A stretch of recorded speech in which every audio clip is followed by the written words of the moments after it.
Hello everybody and welcome back to another episode of Bouncing Back with Brighton. In today's episode, we're going to be facing one of our main challenges in the Premier League in the form of Liverpool, and we're also going to face Feyenoord in the Champions League. But there has been 5 games since the last time we met, and to be honest with you, they have went absolutely brilliantly, and I don't think we've actually conceded a goal. The first of which was a 6-0 thrashing of West Ham. Sebastian Jaros, Ryan Gravenberch, Rodrigo Marquez, Jeremy Doku, Abilio Neves and Luis Gonçalves getting the goals for us. Then it was a 2-0 away victory against Feyenoord, who we are of course playing today at home. Ryan Gravenberch and Sebastian Jaros getting the goals in this one. Man United came up next, probably our toughest test in this little run of fixtures. Away from home as well, so it was obviously going to be incredibly difficult, but we managed to get the win. Rodrigo Marquez getting the goal in the 63rd minute to secure the victory. Next up was away from home against West Brom. Jeremy Doku broke the deadline in the first minute, and that was all that happened, to be honest with you. Not a lot happened in the rest of this game. It was very, very tight, and we were fortunate to get away with 3 points, but we did it anyway. And finally was a 4-0 home win against Fulham. This was a pretty rotated side as well in preparation for this Liverpool game. There was only a few days in between matches. Jose Mesquita got a couple of goals in one of his rare starts. Nathan Wood got a goal and Gonzalo Ramos got a goal. And he missed a penalty later on. And that sees the Premier League table looking like this. Brighton and Hove Albion are sitting top of the table on 29 points now. Man City are very likely to overtake us. They've got 2 games in hand and they're only 2 points behind us. Liverpool are 3 points behind with the game in hand. But top 4 hopes and dreams are looking very much on the cards. And could we challenge for the title? Maybe. Them couple of defeats against teams you would expect us to beat might come back to bite us later on in the season. But in terms of the lineup for today's game, I think this is what we're going to go with. A lot of our first team players are quite rested after not playing in that Fulham game. Butland in goal, of course. Tavares at right back. Wood and Badiashile at centre back, with Carlos Julio as our left back. Benty Ebenaquino in the centre. Sebastian Jaros on the right. Gravenberch on the left. Gravenberch in the centre. Jeremy Doku on the left. And Rodrigo Marquez leading the line. So Liverpool are, of course, Premier League champions. They will be heavily favoured, I would say, even despite being away from home. You know, they're one of the best teams in the league. Is it the exact same team that they will start with? Apart from Thomas Lamar, it is pretty much the exact same team that you would see Liverpool with at the beginning of the season. I think they signed Thomas Lamar this summer for £96 million. He is pretty crazy on Football Manager. Definitely, I don't think he reflected this in real life at Atletico Madrid, so he'd probably be downgraded for FM20. But yeah, a very, very talented team. So we kick off against Liverpool, shooting from right to left in this first half. We are, of course, at home, which I just hope that sort of plays a major factor, and hopefully we can pinch a win. You know, we're in such good form at the minute. Liverpool have actually dropped a few points. They were above us for pretty much the entirety of this season. They do have that game in hand, but having not conceded in the previous 5 games at the very least, I think should see us in good stead as Lamar plays in a free kick. We managed to get rid and retain possession, which is always nice to see, as Aquino clears and finds Rodrigo Marquez on this left-hand side. Has he got any support in the box? I have no idea because we can't see. And Alisson managed to get rid for Liverpool. The highlight continues though. We're down the left-hand side once again with Doku. Some nice interlinking play through the centre with our midfielders. The ball goes all the way back to Nathan Wood, and we're just retaining possession, boys. That's fine by me as Doku slots it through for Marquez. He's in the box. No offside flag. Rodrigo Marquez puts us... Oh, it's going to VAR. How ref. Get a move on, mate. You know, he should just have a tablet in his pocket. You can see it. And it's counted. Champion. Absolutely fantastic play by us. Great build-up play to retain possession the way we did. Jeremy Doku with the killer through ball. Rodrigo Marquez with the great run and a great finish. 20 minutes in, 1-0. But there's a highlight straight from kickoff. And it's Thomas Lamar plays to Robertson on this left-hand side for Liverpool. You can imagine he's going to whip the ball in, but we managed to actually get it clear. And this is going straight over the top of the Liverpool defence. It looked like it. I thought Marquez might get on the end of it, but Liverpool dealt with it well. And they come away with Firmino, who finds Mo Salah cutting in on the right-hand side, takes a strike, ricochets off the defender, and it's easy for Butland. 35 minutes in now, and there is another highlight. We give the ball straight to Liverpool after a goal kick, so that doesn't spell good things. Carlos Julio puts Butland under pressure, but he manages to deal with it, and Gravenberch picks up the loose ball. Sebastian Jaros coming down the right-hand side. Tavares is there. He finds Marquez. Gravenberch is in the box, and 35 minutes in, we are 2-0 up against probably the main contender for the Premier League title. Obviously, Man City are currently in the lead if games in hand count as wins. But Liverpool, I think they've won the Premier League title the past 2 seasons in a row. So to be doing this to them inside 35 minutes is absolutely fantastic and a really good sign of where our team is at currently. And that is the half-time whistle. 2-0, an absolutely fantastic first half performance. Going by the match stats, things are incredibly even, but we've clearly been much more clinical than Liverpool. Let's kick off the second half. Another highlight now, and we are currently in possession, but Benty gives it away to Andy Robertson, and Thomas Lemar can come away with it. He finds Firmino through the middle, and he puts the ball in the back of the net. Jack Butland could do nothing about that. Only Firmino's 4th goal of the season. He's not exactly clinical for Liverpool. But, yeah, a little bit disappointing to give the ball away the way we did. Tried to switch the play, and it got cut out by Robertson, and then Firmino. Deadly finish, 2-1. Another highlight now. A goal kick from us finds Tavares. Can we retain possession if we lose it? To Jeremy Doku's in. Oh, it was a great play by Marquez to find Jeremy Doku, but he couldn't make his chance count. The highlight is continuing with his corner though. Sebastian Jaros plays it in. It's cleared by Firmino, and that's that. 65 minutes in, the highlights are coming thick and fast. I don't really want them, to be honest with you, because I always imagine they're going to be a Liverpool opportunity. But we are in possession, with Marquez coming down the left-hand side, finds Julio, who finds Doku. The ball's played in. Jaros is in. He gets his space.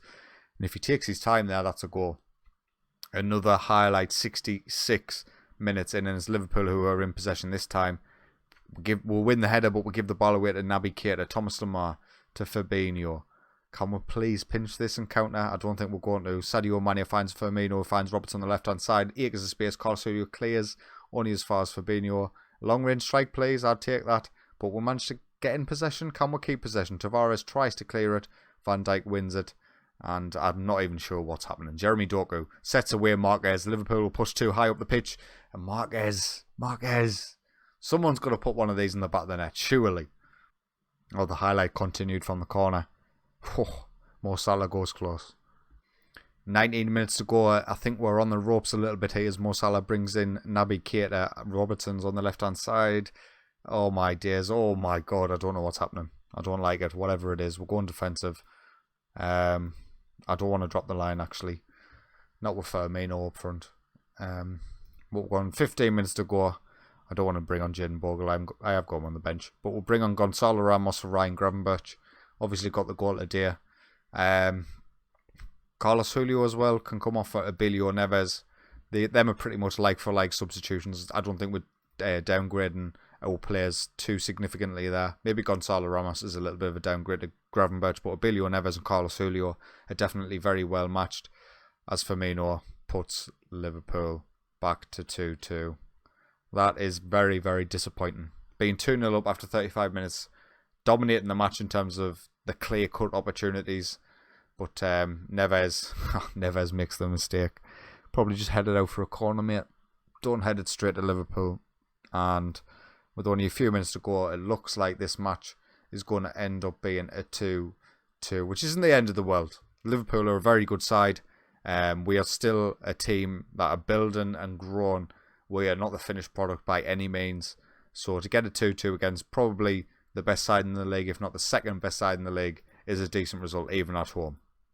So after that game, we are still sitting top of the table, but Man City are level on points with 2 games in hand, and Liverpool remain 3 points behind us with a game in hand. But in terms of Champions League qualification, Arsenal are currently sitting in 5th position on 25 points with a game in hand, so 5 points behind us. I'll take that at this point of the season. Nathan Woods found himself injured after that game, which is a little bit disappointing, but we do have Luis Gonçalves sitting on the bench, always waiting to come on and get some game time. 7 days till Feyenoord. I will see you then. So, we are at the Feyenoord game. The only change to the lineup that played against Manchester United is Luis Gonçalves comes in for the injured Nathan Wood. Now, we did dominate Feyenoord away from home, 2-0. We're obviously playing them at home today, so you would expect a similar level of performance from us. Did I say against Manchester United? I meant against Liverpool, by the way. Nathan Wood got injured against Liverpool. Yeah, my brain's just a bit scrambled. Never mind. But in terms of the league table for our group, I believe Monaco and Juventus either drew. Well, we'll be able to check, actually. Let's have a quick check. I think they drew, or did Monaco win? Monaco actually beat Juventus, which blows our group wide open, but is brilliant for us because it sort of leaves the top spot in the group wide open, and we can afford a defeat against Juventus and still finish top. I believe, anyway. It depends on the head-to-head record, but Marquez puts us in front inside 17 minutes. Some decent play down the left-hand side. Carlos Julio with the final ball in, and that gives us the advantage straight away. The first highlight of the game, and we get the goal. Doku to Marquez, Marquez to Julio, Julio to Marquez, and a tidy little finish at the far post. Keeper stood no chance. But it looks like Juventus, well, they were winning. It looks like they're drawing now, so a draw would be the perfect result for us. It would see us be 5 points clear from both Juventus and Monaco going into the final 2 games. And as long as we got the win against either of them, that would guarantee a top spot finish. Highlight now though, Doku switches the play to Yaros on this right hand side. He gets the ball in back post. Gravenberch to Marquez. That was offside. Surely. That was offside? No.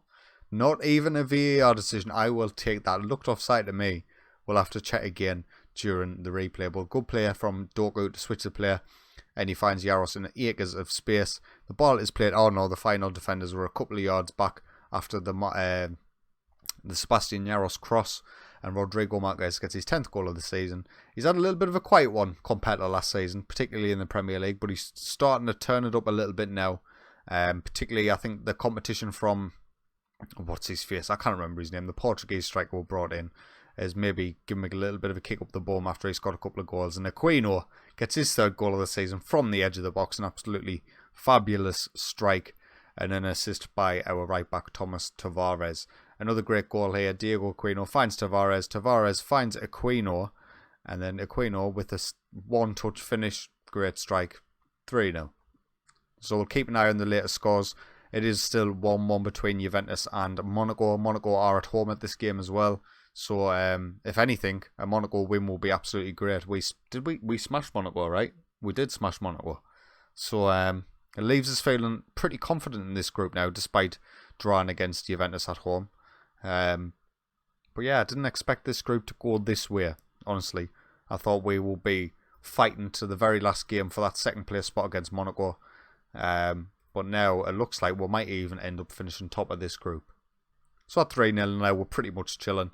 I wouldn't mind saving some boys' legs. Aquino looks like he might be struggling the most out of everybody just at the moment. We'll get Marco Bulat on for him, and we'll get Gravenberch off as well for Gonzalo Ramos. Give them boys some game time. Them two have still got room to grow, so you want to give them as much game time as possible as Feyenoord get a goal. That's not in the script, boys. Juventus looks like they've gone 2-1 up against Monaco, which is an ideal. But yeah, that was a bit random. Jack Butland with an initial save, but Jorgensen jumps on the second one and maybe gets Feyenoord back in it a little bit. We need to be careful here.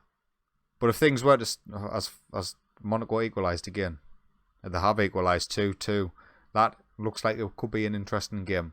Tavares now on the right hand side, whips the ball back post. Jeremy Doku's there, brings it down lovely, and what a finish that is. Only his 4th goal of the season, which is a little bit surprising, but he has been playing well, providing some assists as well.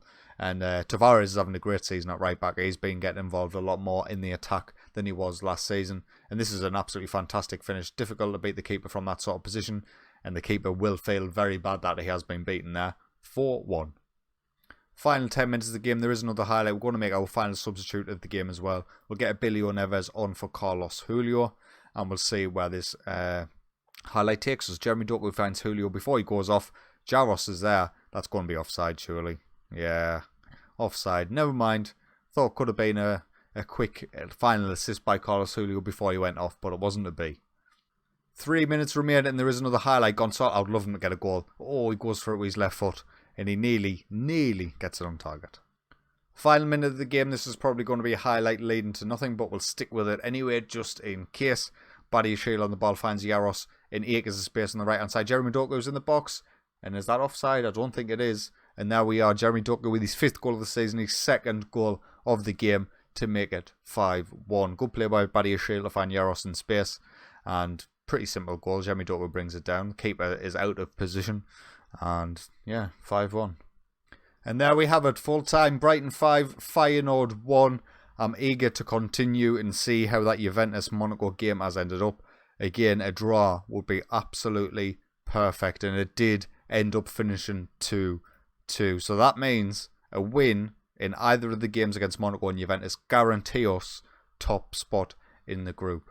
A draw would depend. A draw and a defeat would depend on who we drew and got beat by and how the head-to-head records matched. But we'll take a look at the schedule and we'll see when we're coming back for the next episode. I think we'll come back for the... should we come back for the final game?